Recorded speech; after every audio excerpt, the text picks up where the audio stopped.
was one thing I wanted to discuss. I was going to ask you, one of my crazy questions, Okay. but and maybe this one, it's something that's been on my mind recently, and I feel this is right up your alley. Okay.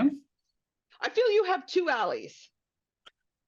Well, Just I mean, you have more than two. Don't get me wrong, but two I'm pretty safe in. One of them is politics, mm-hmm. and the other one is love, relationships. And I Mm-hmm. wanted to talk about the word love. No? Hate that word. Do you hate that word? I do. I Why? really, because I think that a lot of people confuse love with sex and confuse intimacy. And I just feel like there's so many expectations that come around the word love that it bothers me because it's like once you tell someone you love them, there's an expectation of some sort of response. And I think love can change and evolve, and love is means so many different things to different people, Mhm. right? I just but who doesn't love love at the same time, right? Like there's something wonderful about love, but I just think when it comes to romantic love, a lot of the time it just fucks everything up.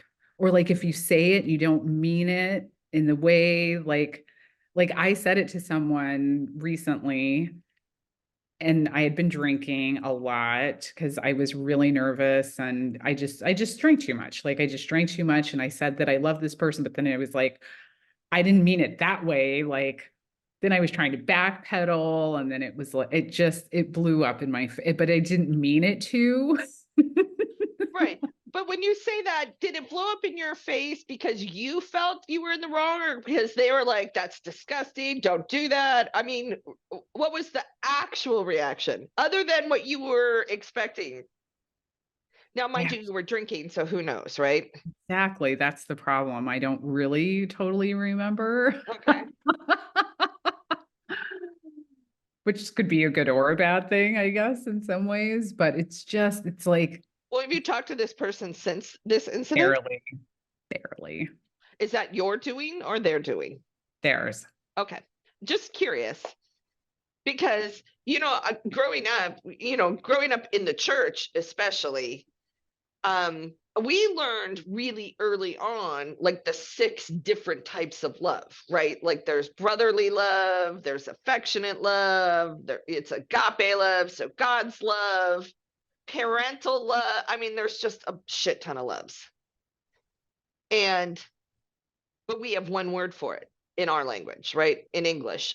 I don't know about other countries because I don't know a lot of other languages in all fairness, but we have one word for it. So I love, and I do mean this, my water bottle. I love this water bottle. And I actually, when my sister helped me get this computer, I kept telling her, I love this computer so much I'd marry it. But that is not true. So I'm fascinated with our way of communicating the term and Hmm. how to some people, if like I love you, I mean, I do love you, but I Yeah, think you understand what kind of love I'm talking about. right. As attractive as I find you, and I do find you very attractive, I do not want to fuck your brains out. So, Fair. Like you know what I mean? But I love you. I would do whatever you needed me to. If you needed me in New thanks. York, I would put my pennies together and I would fly to New York today, Yeah. Yeah. right? But I could say I love you to you Yeah. and you understand. But right, you say I love you to the opposite sex in a interesting kind of setting. Now there are men that I love. I love them. Still doesn't mean I want to fuck their brains out, right? Like I just love them as people. I think they're awesome. I think they're amazing. I think they're lovely. And now I'm going to walk away, right? So it's so interesting how I don't know what it is, but it does get harder and harder to communicate what level we're talking about. Like, I think we've gotten to a point where it's all or nothing. Like, you either love and it's one kind of love, or there's no such thing. And Mm. I feel like the nuances of love are good. I think they're good for humankind, really. Yeah, I mean, if you don't have it in some capacity, then you're emotionless. Like that's when you're a psychopath. Yeah. And maybe we have more and more of those. We do. There was I think was it in the Atlantic? I didn't read it, but I saw that I actually saved it to read later. And it was about how we have so many more sociopaths. And yeah, again, I didn't read it, so I don't really know what it said, but the title was very catchy. Wow, I might want to read it. What was it in? I think it was the Atlantic here. In fact, I may have it up. Yeah, here. I have the Atlantic up, but not that article. I had another article. I Let me would see. totally read that article. That's fascinating to me. Like, the science behind human behavior for me is fascinating. Yeah, here it is. The sociopaths among us and how to avoid them.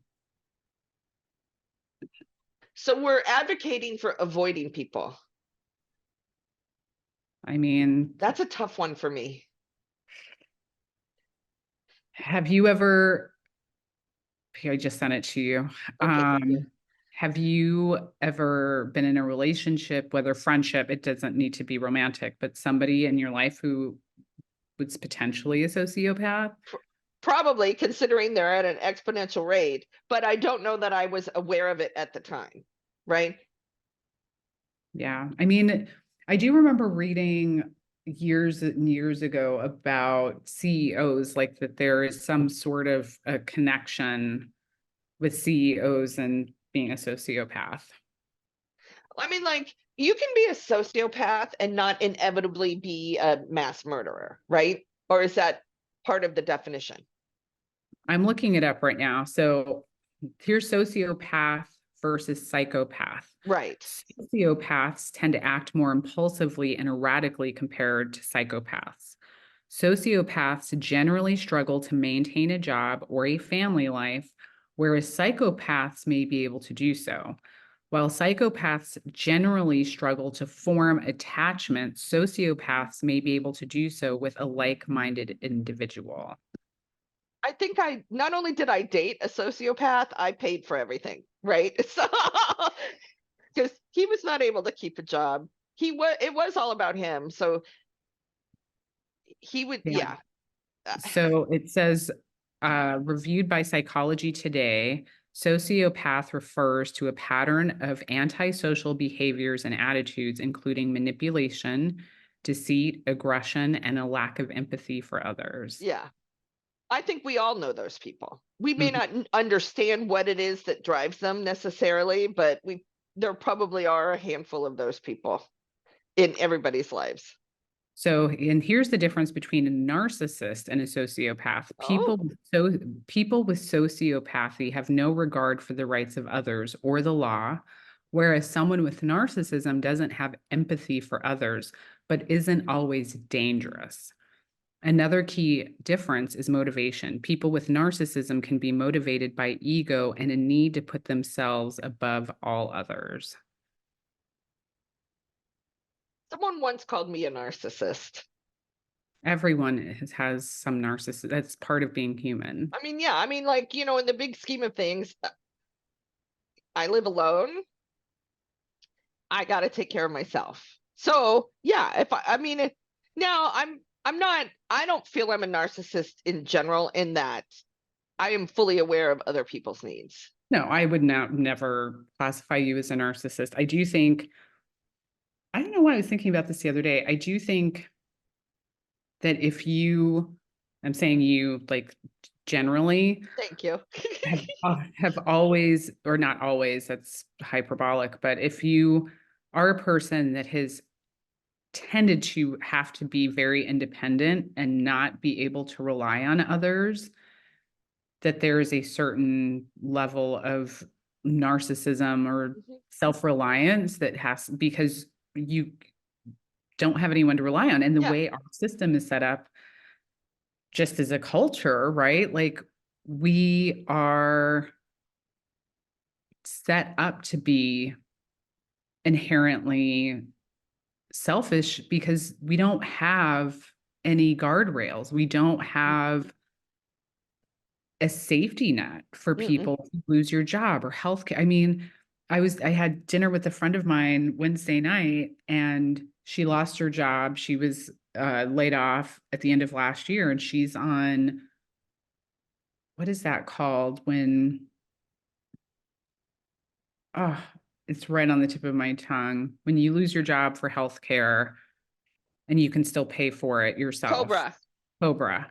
And it's like $800 a Oh yeah, month. it's insanely expensive. But she's like, I have to. She's like, I'd rather pay that 800 than she's like, and dip into my savings until I can get a job because if God forbid something happen, she's like, I don't want to lose my home. Right. And so that's the alternative. It's like, this is insane. You know, interesting enough, it would be the first, because I'm so used to being healthy, right? But I'm also getting older. But I like, and mind you, I admit it, a lot of this comes from my upbringing because my dad was a Christian Scientist, and you're sick because you choose to be sick. You've decided in your head you're going to be sick. So, we were taught you're sick because you want to be sick. So even to this day, my sister and I are like the mental thought process around getting a cold is like exhausting, right? Like, oh my God, why am I choosing this? So a lot of it for me is like, I'm not going to get sick. I'm healthy. I feel great. Nothing wrong with me. So I'm not going to get sick. And so insurance is the first thing I let go. But fortunately, I have insurance. So, but it's just interesting. I totally understand where she's coming from. It's probably the normal way to look at it, which is why it bothers me that Cobra is so goddamn expensive. I mean, what, people? It's all for profit. Yeah.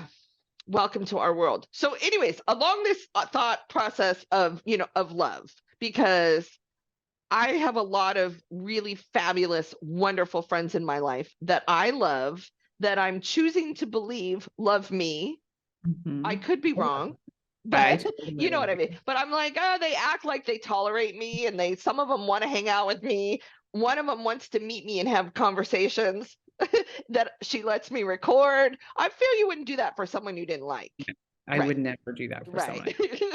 So I'm like, it's good. But recently I ended up watching a show that I'll tell you about later, and it will have to go in our Patreon because I'm hesitant to let people know I'm watching this show. Very Oh, hesitant. As a matter of fact, I've only told one other person about it in detail, and it's someone I barely know, which is really crazy to me.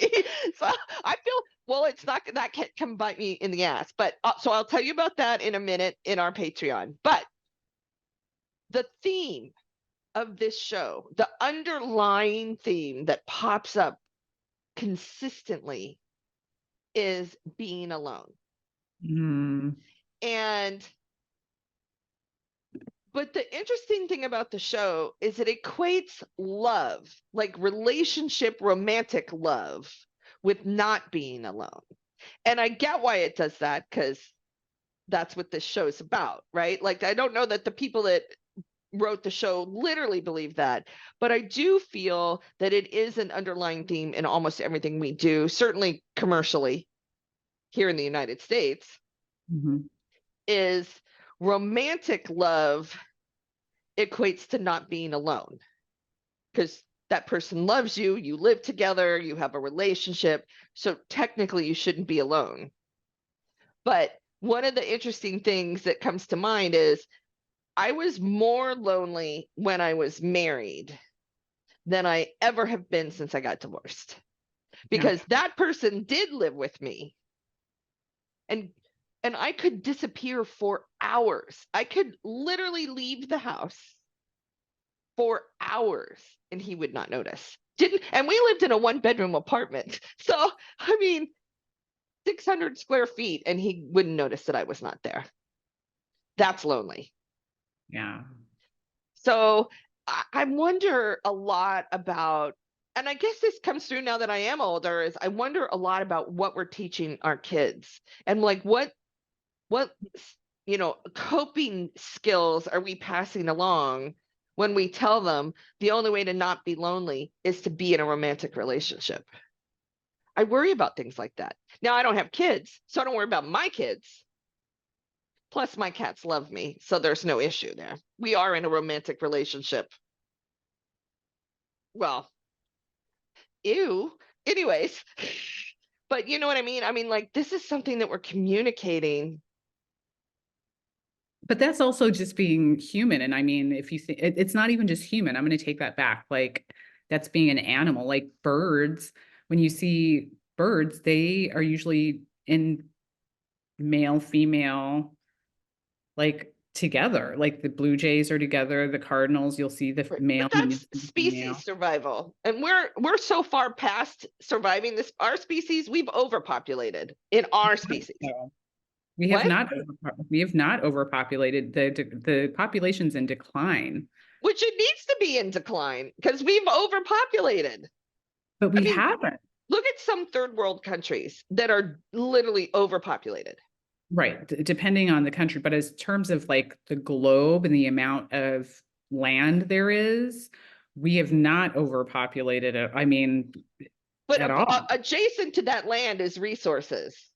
And Mhm. a Now lot the of those resources, resources are finite. So you can't, I mean, yes, we could probably fill the land, but mhm, we will eliminate the resources.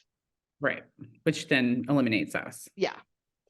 So I'm just saying we're not, have you ever seen the movie The Tomorrow War? Okay, No. it's stupid and horrible and I love it. Right? Love it. Watched it many times.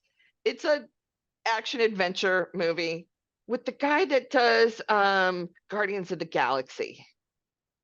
I don't know Oof. his name. He's lovely.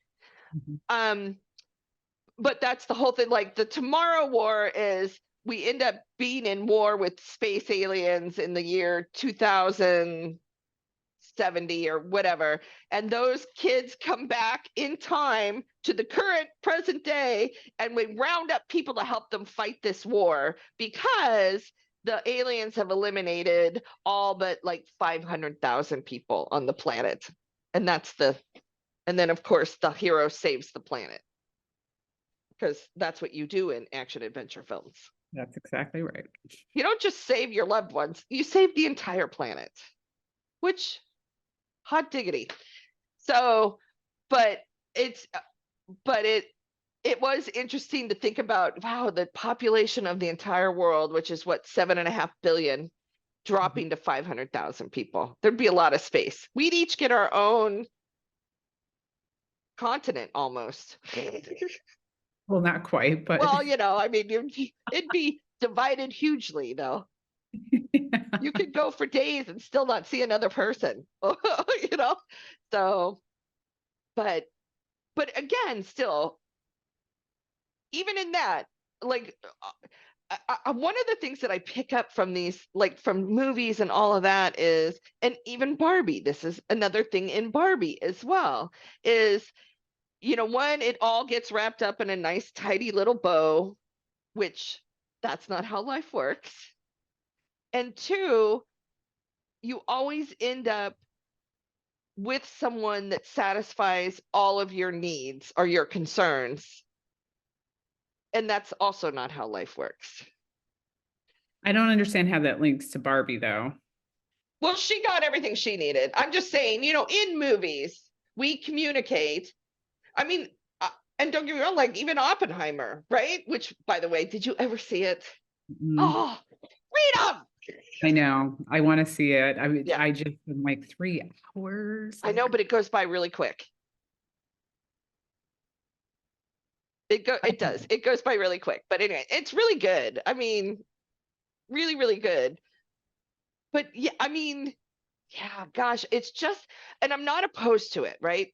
I'm not saying it's bad that in all of our media, one of the things we communicate is your value as a person might be tied to who loves you. And I struggle with that because I'm not I'm not in that boat necessarily, right? Like I don't have a romantic relationship, and that's fine with me. I don't care. I get everything I want. I do everything I want. I'm about to go see Vivaldi's Four Seasons performed by a quartet because that's what I want to do, right? I'm like, yeah, I'm doing what I want. I don't need but I feel I am the exception to that rule because a lot of people won't do that. Won't do what? Go do what they want. Enjoy their lives because they don't have someone to go with them. Like even on Instagram, I confess, I just saw this kid on Instagram where he was celebrating the fact that for the first time in his life, he actually went to a concert of a band he really liked by himself, which I of course applaud. Go do it. But you don't see that very often, and you definitely don't see that in movies and TV shows, which is a lot of how we communicate values to younger people. I mean, maybe I'm just in a different world, but I do feel like most of the people I know just do what they want to do.